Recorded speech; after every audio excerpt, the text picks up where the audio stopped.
गोवर्धन दास जी एक दिन नहीं घूमे थे हमारे साथ, पूरे आंदोलन में नहीं आए। 2 तारीख को मंच पे आए, वहाँ भाषण दिया, फिर वहाँ से चले गए, फिर सीधा 5 तारीख को आए, फिर भाषण दिया। 2 दिन ही आते ही उन्होंने बोल दिया कि ये 2 लोग ही बात करेंगे। 1:30-2 बजे मैंने कहा 2 घंटे जाकर के सोएंगे, तब ये सारी चीज़ें मैंने कानों से किसी संत के मैंने खुद ने सुनी थी। अच्छा, बात कर रहे थे रात को 2 बजे के लिए सहेलिया खुद मर जाएंगे तो मर जाएंगे, लेकिन किसी को तकलीफ नहीं देंगे, किसी को दुख नहीं देंगे। आदेश 4 बजे निकला था, रात को 11 बजे तक लोगों को इंतजार करवाया। 600 क्यों, 6000 लोग जाकर के देख के आएंगे ना। अगर कानून बनेंगे तो 6000 लोग जाएंगे, पूरी कमेटी जाएगी। संत गए, फिर गए तो आगे देखा कि 600 लोग थे। अब उनको पता था या नहीं था वही जाने। वापस आए, खाली हाथ था। मैं आकर बोले ये कागज है, मैंने कहा ये तो जिला कलेक्टर के नाम से लिखा हुआ है, हमारी कमेटी का आप देख लो। और नेता अपने स्तर पर इसको धरने को खत्म करवाना चाहता है, भाई कैसे ही करके इसको खत्म करवाते हैं। संतों को भेज दिया कि जाकर के धरना खत्म कर दो।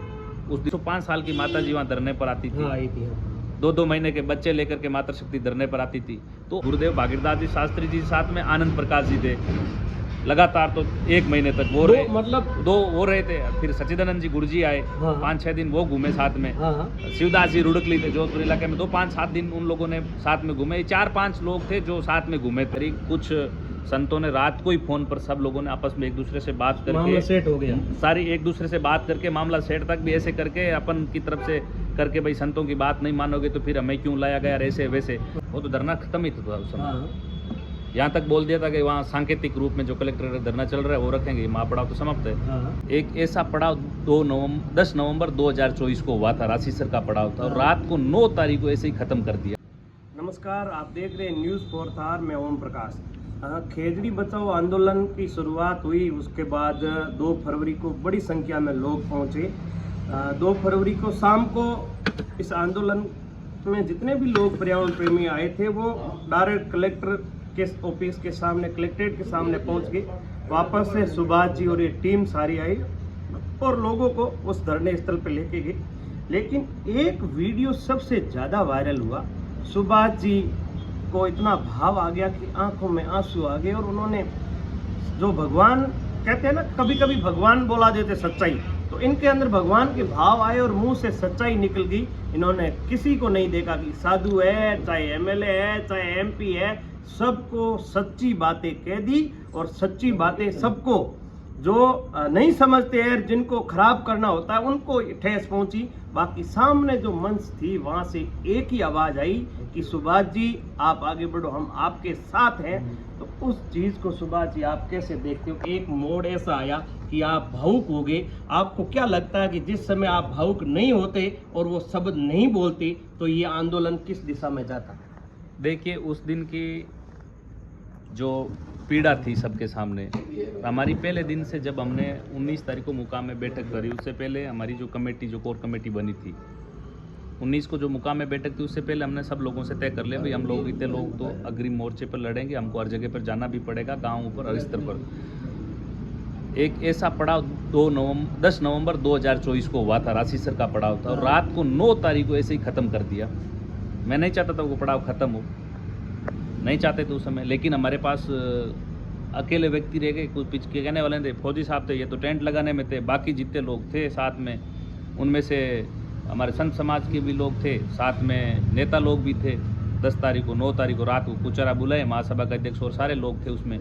बोल मुख्यमंत्री जी को वहाँ खड़ा करवा के सामने बोला भाई ये लोग आए हैं, इनको कानून बना। मुख्यमंत्री जी ठीक है मैं बनाता हूँ। तो अब लोगों ने कहा भाई इनको धरने को समाप्त कर दो, करना नहीं। हमने कहा भाई आप कल वहाँ घोषणा कर देंगे, वहाँ आपकी कोई अधिकारी को भेज देना, लोग आ रहे हैं, तैयारी हो गई, लोगों ने बसें कर ली, सब कुछ कर ली।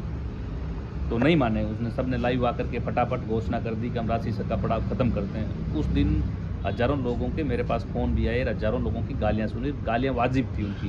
हमने गांव-गांव यात्रा निकाली, सब कुछ किया, 1 महीने से ज़्यादा घूमे, और हजारों की संख्या में पेड़ कट रहे थे। लगातार 6 महीने से हम वहाँ जंगलों में पड़े थे, वो पीड़ा मन में थी। उसके बाद में लगातार पेड़ कट रहे थे, हम भाग दौड़ कर रहे थे, जिला बंद हो रहे थे, सब जगह जा रहे थे, पेड़ कटते रुक नहीं रहे थे।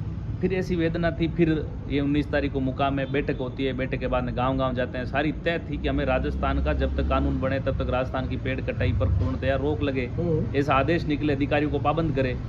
और उसके बाद के अंदर जो होती है सारी चर्चा हो गई, लेकिन कुछ लोगों ने मिल करके, हमारे जनप्रतिनिधियों ने, कुछ ऐसे भी हमारे समाज के संतों को भी बरगलाने का काम किया, उनको भी साथ जोड़ने का काम किया। ऐसी चीज़ें बैठ करके फिर 2 संभाग पे आ गए वो। और हमारी कोई 2 संभाग की बात ही नहीं थी। मैंने तो खुद ने मंच पे जो नेता आए थे उस समय खड़ा होकर के बोला था भाई हमें पूरे राजस्थान की मांग चाहिए, आप आदेश निकालिए पूरे राजस्थान का, और अगर आदेश की अवहेलना होती है तो कलेक्टर से लेकर के नीचे तक सारे अधिकारियों पर जिम्मेदारी तय होनी चाहिए, उनको भी वहाँ से हटाना चाहिए। ये हमारी मांग थी एक ही लाइन में, ये आप आदेश निकाल दीजिए। उसके बाद में लगातार वो भाषण कर रहे थे, कोई कुछ बोल रहा, कोई कुछ बोल रहा था। फिर कुछ लोगों ने माइक तार निकाल के अपनी जेब में डाल लिया, तार नीचे डाल दिए, जल्दी से उनको पानी पिला दिया, सब कुछ कर दिया। तब वो देखा नहीं गया कि आज तो ये मामला तो पूरा खत्म हो रहा है, फिर कौन लोग हम पर भरोसा करेंगे, कौन आएंगे। बेटे बेटे की उठा जा करके बात करी, मैंने कहा ये तो मामला पूरा गड़बड़ हो रहा है। फिर मुझे खुद को ही पता नहीं चला कि मैंने क्या बोला था उस समय। सारी चीज़ें जो मन में वेदनाएं थी वो प्रकट हो गई, और मामला चाहते थे कि राजस्थान में पेड़ कटाई बंद और कानून बने। बस इसी बात को लेकर के ये सारी घटनाक्रम हुआ। यदि जिस समय वो चीज़ नहीं आती तो आपको क्या लगता है गड़बड़ हो सकता है? वो तो धरना खत्म ही था उस समय। यहाँ तक बोल दिया था कि वहाँ सांकेतिक रूप में जो कलेक्टर का धरना चल रहा है वो रखेंगे, महापड़ाव तो समाप्त है।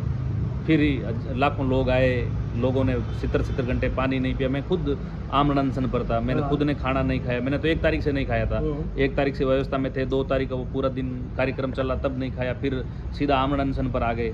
तो खाना तो मैंने 6 दिनों से नहीं खाया था, लगातार 60-70 घंटों से पानी भी नहीं पिया था, लगातार तबीयत भी खराब और ज़्यादा बोलना भी नहीं हो पर मेरा सारा शरीर काम नहीं कर रहा था उस समय। एक ये भी हमने देखा था कि अचानक आप भावुक हुए, उसके बाद अचानक परशुराम जी भी आपके पास आ गए, और परशुराम जी ने बड़े गुस्से में आकर ये चीज़ कही कि आप बैठ जाइए, और जिसको जाना है वो जा सकता है। ज़्यादा वो हाउ हुआ, धक्का-मुक्की भी हो रही थी। तो जिस समय यदि आपके आसपास के साथी जितने भी आपके जो टीम थी वो तैयार हो गई थी, और एक ही आवाज़ सामने से भी जितनी भी महिला थी, ये जो निर्मा थी, निर्मा के साथ एडवोकेट थी, सभी की एक ही आवाज़ थी कि बस खत्म नहीं करेंगे, और जो सुभाष जी ने जो कही है वो बात सही है। मंच को छोड़ करके जितने लोग सामने बैठे, चाहे मातृशक्ति हो, चाहे पूरी कमेटी हो, चाहे सामने बैठे हुए सारे अनशनकारी हो, किसी ने पानी नहीं पिया। सामने जो भी अनशन पर बैठे थे, मंच को छोड़ करके मंच पर बैठे थे नेता और सारे लोग, मंच पर बैठ कर उन्होंने साठगांठ करी। कुछ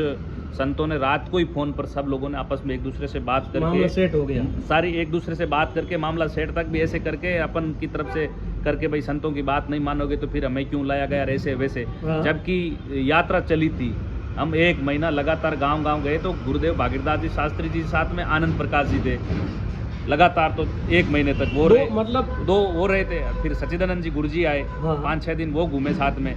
शिवदास जी रुड़कली थे जोधपुर इलाके में, 5-7 दिन उन लोगों ने साथ में घूमे। 4-5 लोग थे जो साथ में घूमे थे। गोवर्धन दास जी आपके साथ कितने दिन घूमे? गोवर्धन दास जी 1 दिन नहीं घूमे थे हमारे साथ, पूरे आंदोलन में नहीं आए। 2 तारीख को मंच पे आए, वहाँ भाषण दिया, फिर वहाँ से चले गए, फिर सीधा 5 तारीख को आए, फिर भाषण दिया। 2 दिन ही आते ही उन्होंने बोल दिया कि ये 2 लोग ही बात करेंगे। तब मैंने जाकर के कहा भाई कमेटी बात करेगी, जो संत इतने दिनों से घूम रहे हैं वो बात करेंगे। फिर सबने बैठ करके बीच में ही संतों को गुमराह करने का काम किया था। उस समय सारी चीजें थी वो हमारे ध्यान में थी। मैं रात को लगभग 1:30 बजे यहाँ पर व्यवस्था देख करके फौजी साहब और सबने सब लोगों को सुला करके मातृशक्ति में पहरेदारी में सब छोड़ करके कंबल अम्बल दे करके 1:30-2 बजे मैंने कहा 2 घंटे जा करके सोएंगे। तब ये सारी चीज़ें मैंने कानों से किसी संत के मैंने खुद ने सुनी थी। अच्छा। बात कर रहे थे रात को 2 बजे कल ऐसे होगा वैसे होगा। तब हमने कहा भाई मामला तो पूरे राजस्थान जैसा होगा वही होना चाहिए, ऐसे चलेगी नहीं। फिर हमने कमेटी वालों को बोले भाई ऐसी ऐसी सारी बातें हो रही है, आप ध्यान रखना थोड़ा सा। तो सारी चीज़ें उन लोगों की प्लानिंग थी, हाँ उन लोगों की थी भाई कैसे ही करके मामला डिसमिस हो जाए। लेकिन गुरु भगवान जाम्बो जी ने जो किया अच्छा किया, जो हुआ अच्छे के लिए हुआ। सब लोगों ने मिल करके पूरे समाज ने फिर एकजुटता दिखाई, ताकत दिखाई। फिर वापस पूरे राजस्थान का आदेश आया, तब सबकी बात मनी। अभी भी हमारी लड़ाई अभी पूरी नहीं हुई है। अभी भी हम चाहते हैं कि जब तक कानून नहीं बने तब तक हमारी जागरूकता बनी रहे, गांव स्तर पर कमेटियां बने, सारी चीज़ें रहे। अगर एक अच्छा कानून बनेगा तो इतिहास के पन्नों पर दर्ज हो जाएगा। ममता देवी के बाद में भी इन लोगों ने इतनी बड़ी लड़ाई लड़ी और कानून बना लिया पेड़ों को बचाने के लिए। अब एक बात आई है कि लोग बात करेंगे फलाने सरे दिनों और फलाने नेता के सरे दिनों, बाका नहीं गए नाक ने झेल लियो, हा नहीं आयो ना आया, तो नाक झेलियो जी ना आया के मतलब है समाज का हीरो बनना आया। देखिए लड़ाई लड़ी आम लोगों ने, लड़ाई लड़ी आम लोगों ने 19 महीना। जहाँ जरूरत पड़ी जिला बंद कराने तो आम लोग, जो आम लोग थे, मैंने जो देखा वार्ड में हर अपना जगह। काम करने वाले, मेहनत मजदूरी करने वाले, वही लोग धरातल पर लड़े, वही लोगों ने मेहनत करी, सारे लोग साथ खड़े रहे। और 2 तारीख से लेकर के 11-12 तारीख तक आम लोग ही खड़े थे, चाहे मातृशक्ति हो, चाहे बुजुर्ग हो। 105 साल की माता जी वहाँ धरने पर आती थी, हाँ, आई थी। 2-2 महीने के बच्चे लेकर के मातृशक्ति धरने पर आती थी। तो आम लोगों की लड़ाई थी, आम लोगों की लड़ाई। आम लोग जब सड़कों पर उतर गए तब सबको पता चल गया कि आम लोग जाग चुका है, अब हमारी बातों पर आने वाले नहीं हैं। तब लोगों ने वहाँ पर आनन फानन में आकर के ये चीज़ें भाई लेकर के जाएं, कैसे ही करके। पहले तो इन लोगों ने धन्यवाद देने के लिए भी जयपुर चले गए, 600 लोगों को बुला लिया। हाँ। फिर संतों को वहाँ पर एक चीज़ हमें बीकानेर संभागीय आयुक्त का लेटर दे दिया, जिला कलेक्टर के नाम लिखा हुआ, हाँ। प्रतिलिपि शासन सचिव को नाम से भेज दी, संतों को भेज दिया कि जाकर के धरना खत्म कर दो। उस दिन तो कोई नेता नहीं आए, उस दिन कोई नेता नहीं, सिर्फ संतों को भेजा। और फिर हमने अलग से परशुराम जी ने पूरे प्रशासनिक अधिकारियों से चर्चा करी, बात करी इनसे, भाई हमारे बीच में जो सीएम सेक्रेटरी और जो मुख्यमंत्री जी तक हमारी जो संघर्ष समिति की कम्युनिकेशन गैप था, जो बीच में अधिकारी भी है, यहाँ का जिला कलेक्टर प्रशासनिक अधिकारी भी रिपोर्ट सही नहीं कर रहा था, नेताओं के दबाव में वो थे। अच्छा, गलत कर रहे थे। हाँ, और नेता अपने स्तर पर इसको धरने को खत्म करवाना चाहता है, भाई कैसे ही करके इसको खत्म करवा दे। मंत्री जी और सारे लोग उसमें लगे हुए थे, दबाव पूरा था। मंत्री जी और सारे लोग उसमें लगे हुए थे, भाई कैसे करके इसको खत्म कर दें। संतों को ले जाकर के ऐसे करवा लिया। बाकी जाकर के संत वापस आए, खाली हाथ था। मैं आकर बोले ये कागज है, मैंने कहा ये तो जिला कलेक्टर के नाम से लिखा हुआ है, हमारी कमेटी का, आप देख लो, अगर आप धरना उठाना चाहते हो जाकर के बोल दो। फिर इन्होंने अधिकारी भी उनको कन्विंस करने में लगे थे, फिर वकीलों को बुलाया, सबको लाकर बोले उन्होंने कहा ये संभागीय का लेटर, इसमें कुछ नहीं है। फिर ऐसी सारी घटनाक्रम। एक और चीज बीच में आई कि भाई जब जयपुर गए थे तो आपको क्या ध्यान था कि 600 लोग जयपुर गए हैं, इतनी मातृशक्ति, आसपास के सरपंच और महिला, 11-12 लोगों की बात हुई और 500 से 600 लोग पहुंचना। हमें तो यही पता नहीं था, हमें तो इस पे संतों का था कि भाई सिर्फ हमें ही बुला रहे हैं और संतों को ही वहाँ पर बुलाएंगे, आप कमेटी वाले किसी को बुला नहीं रहे। तो मैंने कहा आपको बुला रहे तो आप चले जाओ। तो फिर आप क्या, मैंने कहा हमारा तो राजस्थान का आदेश ले आओ, आप ले आओ, हम तो एक ही बात है, आपके सानिध्य में हमने आपको दे रखा है, भाई आपके सानिध्य में लड़ रहे हैं, हमें बस ये आदेश ले आओ कि राजस्थान में जब तक कानून आए पेड़ नहीं कटेंगे। संत गए, फिर गए तो आगे देखा कि 600 लोग थे। अब उनको पता था या नहीं था वही जाने। उन्होंने तो वहाँ धन्यवाद सभा रखी थी, जबकि धन्यवाद सभा तो वो होती है जब कानून बन जाता है, सारी चीज़ें होती है, तब जाकर के देते हैं मुख्यमंत्री जी को, भाई आपने राजस्थान में कानून लेकर के आए, आपको धन्यवाद जाकर के। फिर 600 क्यों, 6000 लोग जाकर के दे के आएंगे ना। अगर कानून बनेंगे तो 6000 लोग जाएंगे, पूरी कमेटी जाएगी, सब समाज को लेकर के जाएंगे, भाई धन्यवाद दो, इन्होंने कानून बनाया। ये सारी वार्ता जब कानून बन जाएगी उसके बाद की थी, लेकिन उन्होंने आनंद फानन में पहले ही करके भाई कैसे ही करके करते हैं।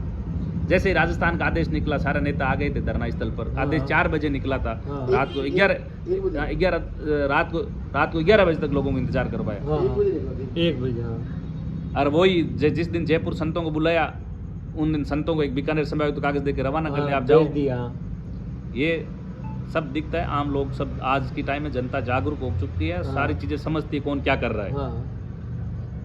अब लास्ट में एक सवाल है, आपकी तरफ से आप क्या कहना चाहोगे? इतना बड़ा आंदोलन हुआ, किसी को चोट नहीं लगी, भगवान करे किसी ने किसी को नुकसान नहीं पहुंचाया, तो इस आंदोलन को लेके आप धन्यवाद किसको करना चाहते हैं? देखिए, हमने तो पहले दिन से ही कहा था कि माँ अमृता देवी का वो शौर्य, उनकी ऊर्जा, गुरु भगवान जाम्बोजी का आशीर्वाद सब पर, इस समाज पर, जो प्रकृति के लिए सच्चे मन से काम करते हैं, तब पत्ता भी नहीं हिलता है, एक पत्ता भी नहीं टूटा गया पूरे आंदोलन के दौरान।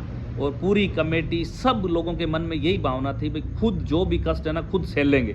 जैसे जंगलों में हमने सहा था, वहाँ लाइट नहीं, पानी नहीं, कुछ नहीं था, वैसे ही सारे लोगों ने 70 घंटे पानी नहीं पिया, खुद के लिए सह लिया कि खुद मर जाएंगे तो मर जाएंगे, लेकिन किसी को तकलीफ नहीं देंगे, किसी को दुख नहीं देंगे। जो विष्णु समाज की इमेज बनी हुई थी, पहले लोग किस प्रकार से विष्णु गैंग से कहते थे, और बीकानेर की धरती पर पूरे समाज के लोगों ने सर्व समाज को साथ लेकर के एक मैसेज दिया कि किस हिसाब से अहिंसा के मार्ग पर चलता हुआ भी आंदोलन कर सकता है। 12 दिन तक लगातार हजारों लोग बैठे रहे और एक पत्ता ना हिले, ट्रैफिक नाम की कोई ट्रैफिक भी जाम ना हो, कहीं बाइक रुकने की, ऐसे भाई यहाँ बाइक रुक गई है इनकी लोगों की वजह से, ऐसा भी नहीं होने दिया। ये पूरे समाज की थी, सर्व समाज को साथ लेकर के इस आंदोलन को लड़ा गया, ये समाज की जीत थी। तो बहुत अभी तो आंशिक है ये जीत, इसको आप वैसे नहीं कह सकते, लेकिन एक बहुत बड़ा है कि बहुत बड़ा है कि एक आदेश तो आपने निकलवाया इतना बड़े आंदोलन के दौरान, वो लोग भी नहीं निकालना चाहते थे। असली लड़ाई तो कानून बनेगा, उसके बाद ही पता चलेगा भाई कानून में क्या आ रहा है। नहीं तो वही मैदान है और वही घोड़े हैं। बिल्कुल लड़ाई तो लड़नी पड़ेगी, इसको सिरे तक पहुंचाना है, हाँ, बीच में तो रुकने का कोई मंजिल मतलब ही तक नहीं। मंजिल तक नहीं गया अभी। मंजिल तक जाना है, कानून बने तब तक लड़ना है। हाँ, तो बहुत ही अच्छी सुभाष जी ने बात बताई कि अभी तो मंजिल तक पहुंचना है, जब कानून बन के आएगा हमारे हाथ में और हम पूरी जो कमेटी है वो पूरे देखेगी और समाज के लोगों को पूछेंगे, उसके बाद ही धन्यवाद होगा, उसके बाद ये बताया जाएगा क्या कानून बना है। आगे तो कानून बनाए है, माँ अमरता के सर की कीमत 1000 रुपये रखी है, बड़ी शर्म की बात है। और माँ अमरता और पूरे 36 कौम के लोगों के साथ इतना बड़ा इस सरकार ने ठेस पहुंचाया है। तो देखते हैं कब तक कानून बन के आता है, क्या आता है। तो इस कमेटी का, परशुराम जी का, सुभाष जी का, राम गोपाल जी और फौजी साहब का बहुत बहुत धन्यवाद कि आपने समाज के अंदर एक इतिहास रचा। समाज में इतना बड़ा आंदोलन पहली बार हुआ, सक्सेसफुल हुआ। तो आप इस वीडियो को शेयर जरूर करें। धन्यवाद।